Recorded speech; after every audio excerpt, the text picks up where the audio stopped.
Kita tak boleh nafikan kenyataan. Ada kemelut yang menyebabkan Aminuddin memilih untuk mengadakan pilihan raya jauh lebih awal. Bermula dari kepincangan Bahduli Yang Maha Mulia Tuanku Yang Tuan Besar Negeri Sembilan, 4 undang dan Tunku Besar Tampin.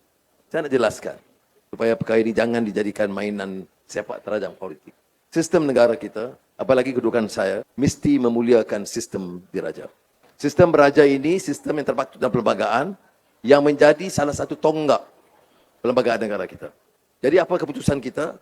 Mesti berlandaskan hukum, perlembagaan, undang-undang. Sebab itulah saya tidak pernah menolak kenyataan tentang Undang-Undang Negeri Sembilan. Kedudukan yang di-Pertuan Besar Negeri Sembilan. Kedudukan 4 undang dan Tunku Besar Tampin. Saya tidak mahu ada kekeliruan dalam itu.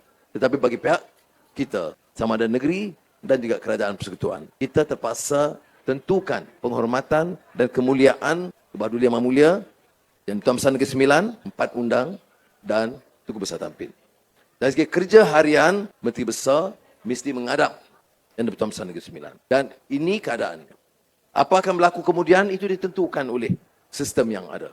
Melantik raja dan menurunkan raja adalah sesuatu yang sangat penting. Boleh merombak keyakinan rakyat kepada sistem beraja. Negara sudah merdeka hampir 70 tahun. Tapi inilah satu negara yang masih pertahankan sistem diraja. Sebab itu, kita harus memelihara, jangan jadikannya sebagai polemik politik jalanan. Saya tidak setuju sama sekali. Sebab itu, perbincangan kita dengan rakan-rakan, tadi Encik Deluk jelaskan, adalah untuk memuliakan, tidak mahu kedudukan sama ada yang Tuan Besar Negeri Sembilan ataupun 4 undang dan Tunku Besar Tampin diheret dalam isu pilihan raya.